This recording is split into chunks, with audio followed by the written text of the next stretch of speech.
बिस्मिल्लाहिर्रहमानिर्रहीम। आज की वीडियो है हेड्रा अल्जीरियंस। बेसिकली ये इंग्लिश आईवी की ही एक वैरायटी है। मेरे पास इसके 3-4 प्लांट्स थे। 3-4 बार मैंने नर्सरी से परचेज़ किया है, लेकिन कुछ ही अच्छे से चलने के बावजूद थोड़ी सी गड़बड़ ऐसी होती थी, या तो ओवर वाटरिंग उनमें हो जाती थी या फिर कोई ना कोई लोकेशन का फ़र्क पड़ता था, और जिसकी वजह से वो मेरे तकरीबन सभी ख़राब हो गए थे। एक दो चले हैं। इनमें से 3 वैरायटीज़ मेरे पास हैं, और बहुत सी वैरायटीज़ होंगी इसकी, लेकिन मेरे पास इस वक्त सिर्फ 3 ही वैरायटी हैं।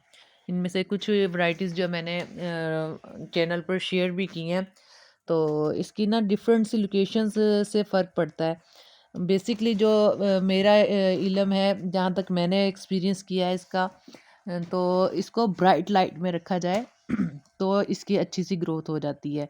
और यानी कि इसमें ये भी है कि आपकी लोकेशन के साथ साथ आप जिस जगह जिस इलाके में आप रह रहे हैं वहाँ का वेदर भी इस पे बहुत अफेक्ट होता है। अगर हम रखना चाह रहे हैं तो हमारे इलाके में या हमारे वेदर के हिसाब से तो ऐसा है कि ये सिर्फ बास्केट्स वगैरह में ही मैंने देखे हैं कि बास्केट में लगाकर प्लांटर कंटेनर जो है उसके तौर पे हम इसे यूज़ कर सकते हैं।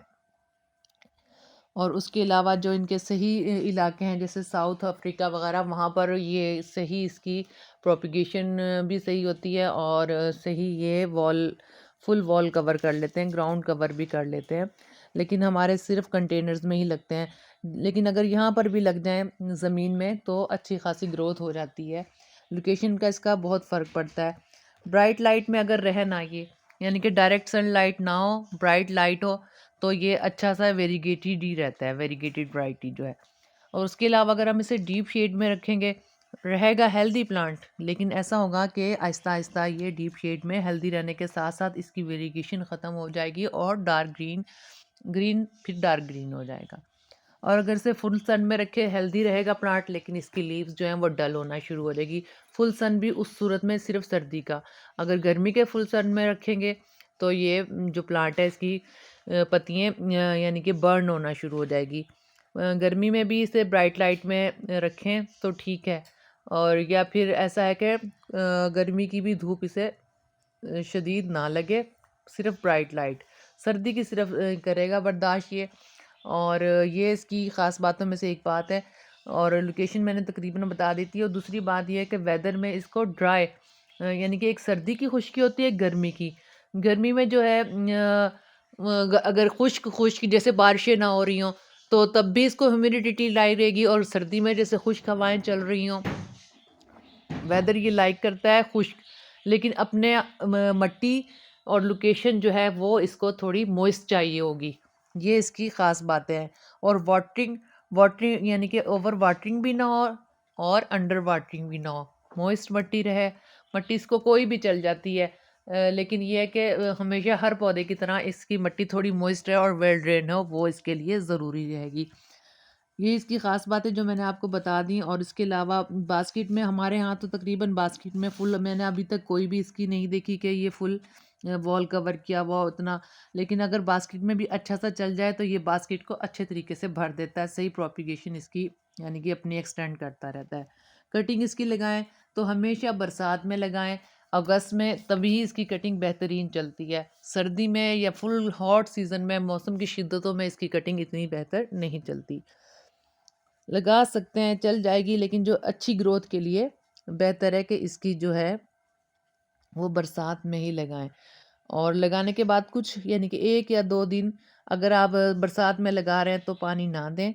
और अगर फिर भी किसी रीज़न से आप लगा रहे हैं कि आप नर्सरी से ये प्लांट लाएं और आप चाहते हैं कि ये मेरा प्लांट रहे, और खुदा ना खास्ता अगर इसका मदर प्लांट को आप सेफ रखना चाह रहे हैं, तो तब आप कटिंग लगा दें कि चलो अगर मदर प्लांट इसका आपसे ज़ाया भी होता है तो एटलीस्ट कटिंग पे ट्रांसफ़र होती है कि कटिंग चलने से आप अपने घर में प्लांट को सेफ रख सकते हैं। ये है, यानी कि कटिंग हमेशा लगा दिया करें किसी भी प्लांट की। कोई ना कोई रास्ता निकल जाता है, कटिंग कुछ ना कुछ यानी कि हमें दे देती है कि हमारा खुदा ना खास्ता मदर प्लांट चले भी जाए भी तो हमारे पास कटिंग सेव हो जाए। और दूसरी बात ये कि वाटर्स की ड्रेनेज का मैंने बता दिया अच्छा सा इसके बारे में। इसके अलावा सितंबर अक्टूबर में भी आप इसकी प्रोपिगेशन कर सकते हैं 3 से 4 नोड का ख्याल रखते हुए कि वो ज़मीन के अंदर आएँ, तो आप इसकी कटिंग को लगा सकते हैं। फर्टिलाइजेशन की बात करें तो फर्टिलाइज़ करना इसको बेहतर रहता है, बहुत ज़्यादा फर्टिलाइजिंग नहीं मांगता, लेकिन अगर आप दें तो बनाना पील की फर्टिलाइजिंग आप इसको दे सकते हैं। बनाना पील की लिक्विड दे दें या जैसे भी दे सकते हैं आप इसको बनाना की। महीने में 1 बार भी काफ़ी रहेगी। इसके अलावा अगर विंटर के एंड में अगर आप चाहें आप आपका जो प्लांट है बुशी हो जाए तो आप इसकी अप्रैल में इसकी प्रूनिंग कर दें। हार्ड प्रूनिंग ना करें, ये है कि प्रूनिंग कर दें ताकि आपका जो प्लांट है वो थोड़ा शेप में रहे अगर ओवर ग्रोथ हो रही है। लेकिन इसकी यहाँ पर इतनी ओवर ग्रोथ होती नहीं है, लेकिन फिर भी इसको अगर ना शेप दें तो ये बेढंगा सा इधर उधर इसकी जो है ट्रेलिंग्स इसकी चलती रहेगी। शेप दे देना, प्रूनिंग कर देना इसकी ग्रोथ को भी अच्छा करेगा और इसकी शेप को भी अच्छा करेगा। इसके अलावा बेहतर ये है कि आप इसे वाटर सोपी वाटर से स्प्रे कर दिया करें। ना भी इस पे इन्फेस्टेशन अटैक हो तब भी, और नीम का अगर नीम ऑयल का वाटर में मिक्स करके 1 लीटर वाटर में 1 ml भी मिक्स करके आप इसको स्प्रे कर दें तो ये पौधा हेल्दी भी रहेगा और इन्फेस्टेशन से भी दूर रहेगा, कोई कीड़ा वगैरह का इस पर अटैक नहीं होगा। और इस प्लांट को ना स्प्रे बहुत अच्छा लगता है, अगर इसकी पत्तों पे मिस्टिंग करते रहें, स्प्रे करते रहें तो इसके ऊपर से जो डस्ट वगैरह हटे रहे उससे एरेशन इसकी बहुत अच्छी रहेगी और प्लांट भी हेल्दी रहेगा। और दूसरी ख़ास बात, इसे मिनरल्स बहुत मट्टी में जो सोइल जो इसकी है ना मिनरल्स बहुत है लाइक करती है। इसके स्प्रे में आप हाफ़ टी स्पून अगर वो भी डाल दें नमक तो भी इसको बहुत अच्छा सा रहेगा, क्योंकि ये और सोइल में भी आप चाहें थोड़ी सी हल्दी या सिनेमन पाउडर मिक्स करने के बाद ही आप इसकी जो है स्टार्ट करें, और थोड़ा सा इसकी सोइल में हाफ़ टी स्पून नमक डाल दें तो बहुत ही बेहतर इसके रिज़ल्ट होंगे। ये इसकी ख़ास बातें हैं, फिर भी मैं ये लगा भी रही हूँ एक कटिंग। मौसम नहीं है लेकिन ये वीडियो के लिए मैं एक लगा देती हूँ इसकी कटिंग। मेरा बहुत ज़्यादा ग्रोथ इसकी लेकिन होती फ्रेश है, बहुत ज़्यादा ओवर ग्रोथ मेरे घर में इसकी नहीं है। लेकिन इसकी जो लीव्स है ना वो अगर यानी कि आपके घर में चल जाए और थोड़ी मैच्योर होने के बाद अगर मुकम्मल तौर पे केयर करते रहें तो अच्छी बड़ी हो जाती है। और ये वैरायटी भी एक बड़ी लीव्स की है, बाकी छोटी लीव्स वाली भी होती है लेकिन ये वैरायटी ही एक बड़ी लीव्स की है, उनमें भी हेल्दी होकर और ज़्यादा बड़ी हो जाती हैं ये लीव्स।